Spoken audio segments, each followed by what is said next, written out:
History was made.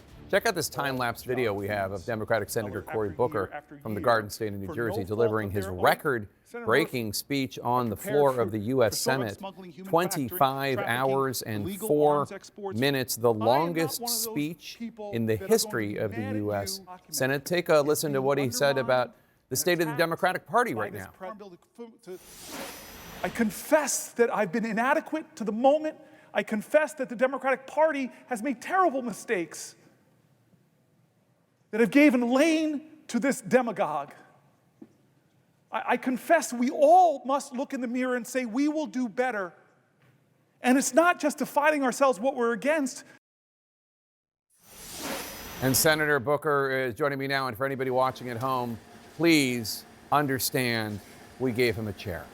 He's sitting in a chair right now. The illusion is that he's standing. But for people who don't know, you had to stand the whole time. You couldn't take a bathroom break. The only break of any sort you got was if one of your colleagues would ask you a question to give your voice a break. Yes. How are you feeling? Yeah, physically and also emotionally, the longest speech in the history of the U.S. Senate.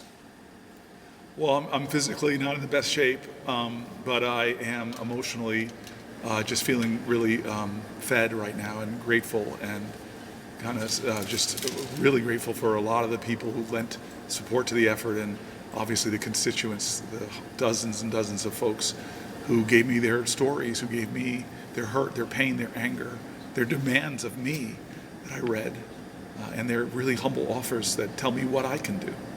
It was some very moving speeches, and then some of my colleagues came on the floor and just told them very emotional stories too that really sourced me through the whole challenge. It was obviously a very emotional experience. Just one more question on the physicality of it, which is, you were a football star at Stanford University. You're 56 years old now, but you were a football star 20-something years ago. Was this more difficult than being a football star and taking some of those hits on the gridiron? It was just different, my friend. It was just different. This was real, physical challenge. I had to think of a lot of strategic things to do in order to prepare for it. And then, and you're right, I'm a lot older than that football player, a lot less hair too. So it was a challenge, it was a trial, but I really felt lifted by the energy as Congress people started coming over, a lot of my CBC, Congressional Black Caucus friends. It just turned out to be, when the gallery started filling up, it was a lot of folks' energy that really carried me to try to do as I sort of framed the whole speech with John Lewis's demand to all of us. As his spirit just talked a lot about doing good trouble and necessary trouble. That was a very moving part of your speech. We should note the previous record was set rather ignominiously by then Democrat, eventually he became a Republican, Senator Strom Thurmond, who was filibustering the Civil Rights Act in 1957.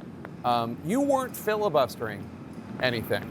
You were giving this speech, so not to block legislation, but I want to know, what do you say to somebody who says, well, why were you doing this? Other people have done it to block legislation. Ted Cruz did it to try to stop Obamacare. I think he was doing it in 2013, maybe. Your friend, Senator Chris Murphy, who was there with you the whole time, did it to try to get some anti-gun legislation votes. Tell us the purpose of this. I think we're really at a point in America where things are happening that don't sit right with people of both sides of the aisle. I did everything I could to read from Republican governors, from the Cato Institute, from the Manhattan Institute, all talking about just the insanity of trying to pass a budget right now that's going to blow the biggest single president record for creating more debt, more deficit, giving tax cuts that are disproportionately going to go to the wealthiest Americans who don't need that tax cut, and then all the while gutting things like Medicaid. It just makes no sense. There's so many things going on by this president who is trashing our allies, bullying Canada, who is in many ways just violating judges' orders, trampling on our Article I powers. So I just wanted to give a speech that said that this is not normal and we can't normalize it. And all of us have a responsibility to do something different, to take some risks, to be there for each other and to try to ignite a larger movement in our country, the kind of movement that stopped Donald Trump for taking away the Affordable Care Act, and perhaps together, collectively, if we all speak out, Republicans, Democrats, Independents, to the absurdity of some of this, perhaps we can make changes and change some policies and get some other Republicans to change their votes to stop bad things from happening. Just to play a little bit more of your speech, you did acknowledge Senator Strom Thurmond and his record-breaking until today, 24-hour, 18-minute speech to oppose the Civil Rights Act. Let's roll a little bit about what you had to say about Senator Thurmond.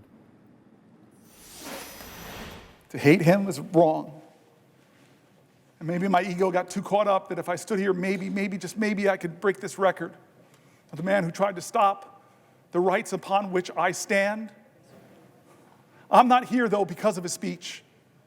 I'm here despite his speech. I'm here because as powerful as he was, the people were more powerful. Now, let me confess, you told me that you were going to try to do this. Now, you didn't say that you were going to make it to beat Strom Thurmond. You didn't even know if you were going to make it to the top 10.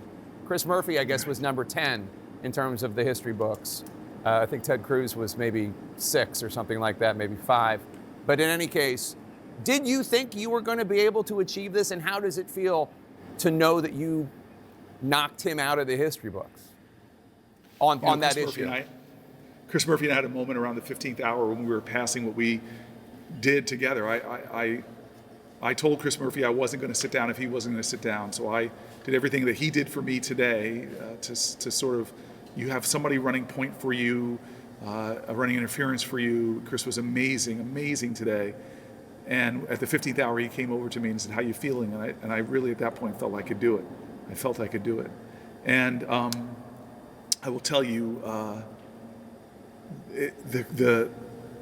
the reality is that I really felt the energy of a lot of folks. The gallery was filled. There were colleagues there. My cousin Pam, she stayed up in the gallery the entire 25 hours. So I was riding on some really great spiritual power from people around the country and from people that were there, and I feel really grateful for them. And then every time I read a constituent letter, folks just, when they write letters, sometimes they just really open up the most personal stories from their lives, share their fears, their worries, their anxieties, their demands, their anger. And reading those letters gave me a lot of strength too. So I'm just grateful right now, despite the fact that I'm in rough shape. You'll be okay. I'm not worried. You'll bounce back. But before you go, what do you say to a person out there who is inspired by what you did today, making history, who says, "Well, I'm not a senator and I can't give a speech and I can't get on television interviews, but I do want to make a difference"? What do you tell that person, whether they are MAGA or progressive Democrat, whatever, but somebody who wants to make a difference? Well, I hope that people listen to how I framed the speech. I really talked about a guy that many of us remember him as Congressman John Lewis, but he was a 21, 22-year-old guy when he went and started to become what we know now as one of the bravest people in the civil rights movement.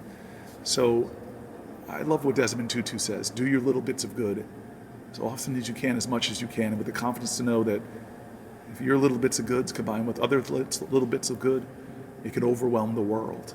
And we need some energy now to begin to renew our dream, to redeem our dream in this country, because I think a lot of people are surrendering to cynicism about this country.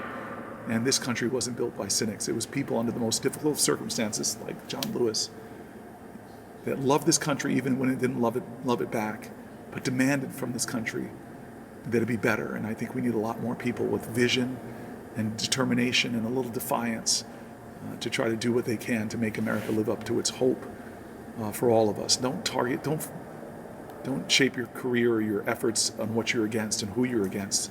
Start talking about what America can be, what we're for, what we can do to heal and grow and be amazing together.